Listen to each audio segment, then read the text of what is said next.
Everyone. Today I'm going to teach you how to have sales conversations and have the clients move forward, say yes, start coaching without being high pressure and pushy at all. I'm going to disclose my number one secret for doing this and then show you how to implement it exactly in your business.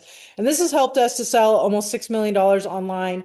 It's helped both me and Karen to have really good careers for our entire adult life.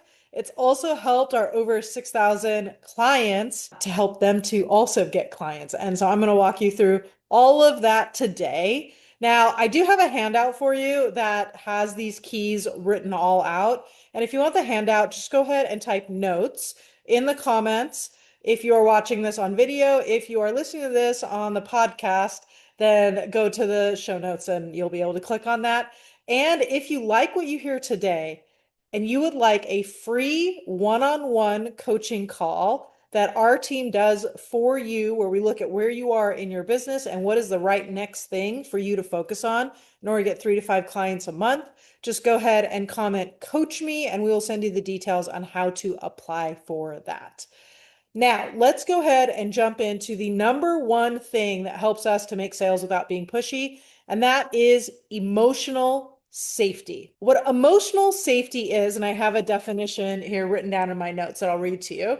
This is the feeling that people have when they can be honest, ask questions, make mistakes, make decisions without being judged, pressured, or manipulated or embarrassed.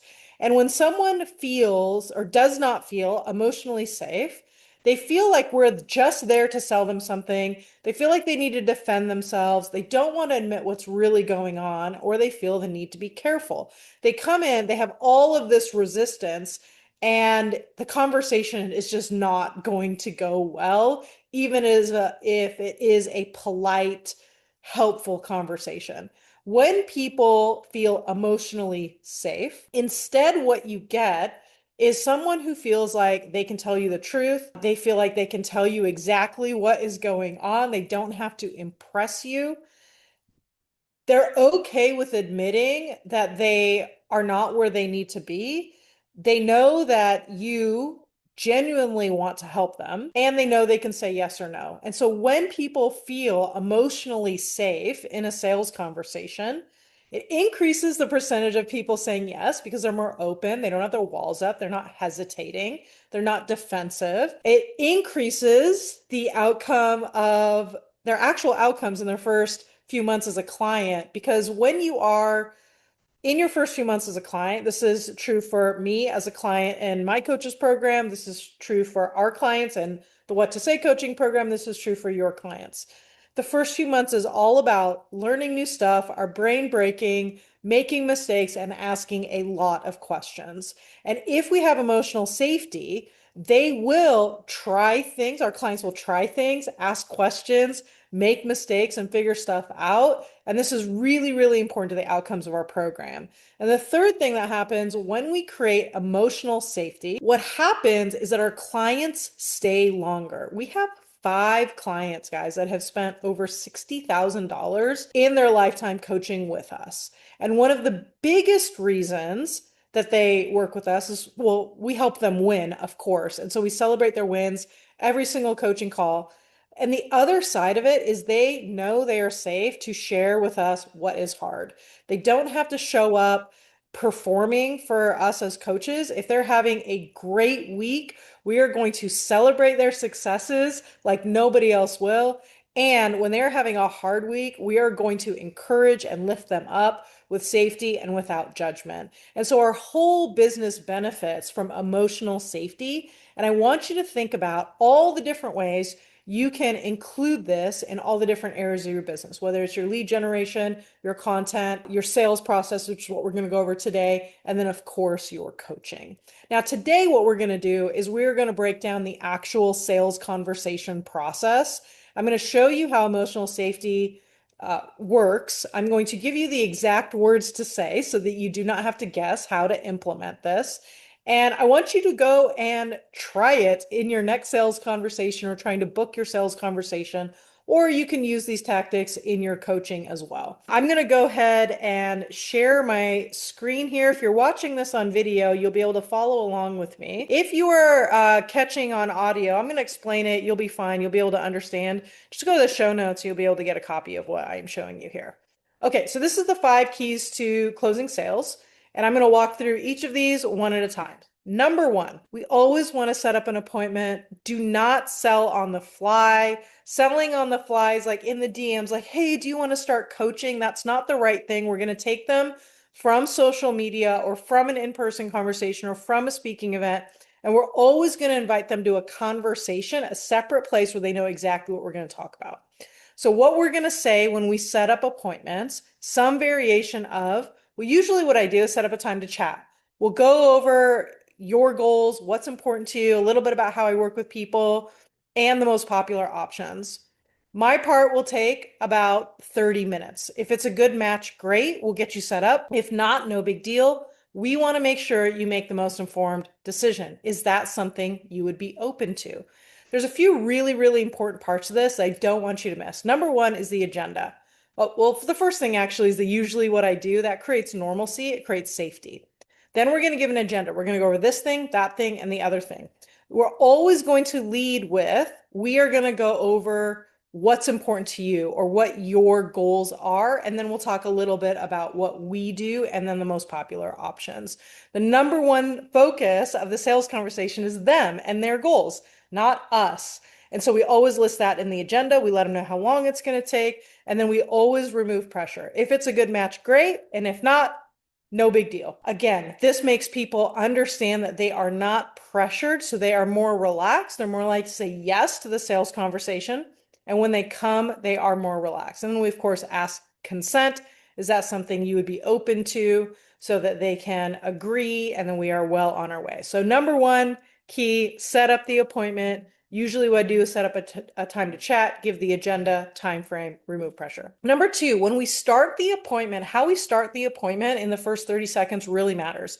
I was on a sales conversation once as a potential client, and the person just jumped in and was like, oh, how long have you been doing this? And what about this? And they just started asking a bunch of random, what I would call building rapport questions. I know what she was doing. She was trying to get me to relax, but honestly, I just wish that she would be more clear, and I was getting a little bit irritated. So instead of starting off with just really random rapport questions, now if it's natural, of course you can do that, especially on Zoom, it comes across contrived a bit unless you already have some commonality you've spoken about before. I think it's totally okay to say, how's your day going so far? If they say something, right, connect with that. But the very first thing that we want to launch into when we're actually starting is we're not going to jump in with questions. We're not going to talk about our programs. We're going to start with an agenda. As we talked earlier, today we're going to go over your goals, a little bit how I work with people, and the most popular programs. My part will take about however long. If it's a good match, great. We'll get you set up. If not, no big deal.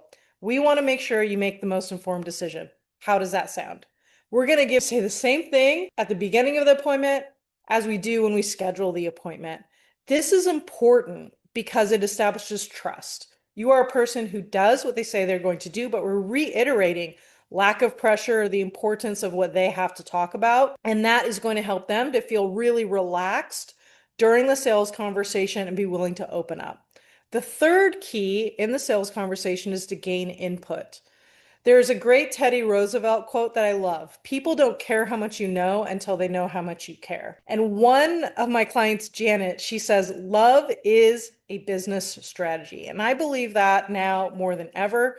Ryan Deiss, the owner of Digital Marketer, says, how do you beat Amazon? You outlove them. I know that everyone talks about ChatGPT being people's best friend. And also, ChatGPT cannot truly care about or encourage someone genuinely the way we can.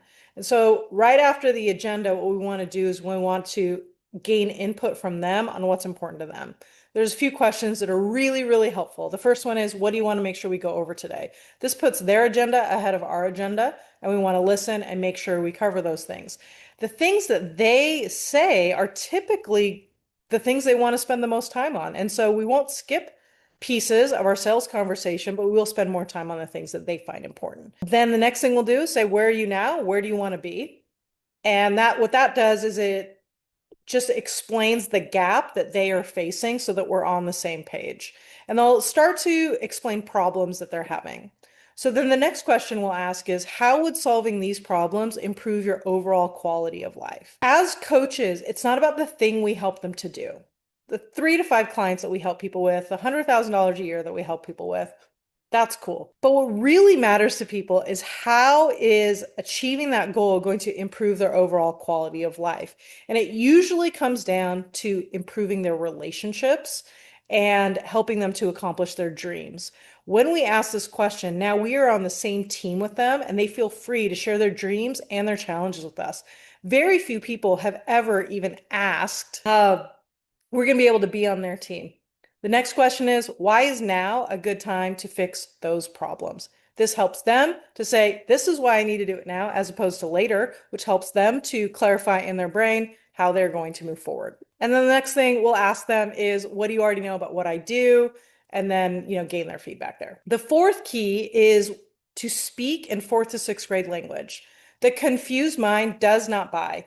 If a 4th grader can't understand it, it needs to be simplified. So everything that is in your offer, everything in your slides, simplify it so that a 4th or 6th grader could understand it. Set down your need to feel smart, elevate their need to feel smart, and use common everyday words. The 5th key is to give simple choices. Giving 2 choices makes it easier for buyers to make a decision.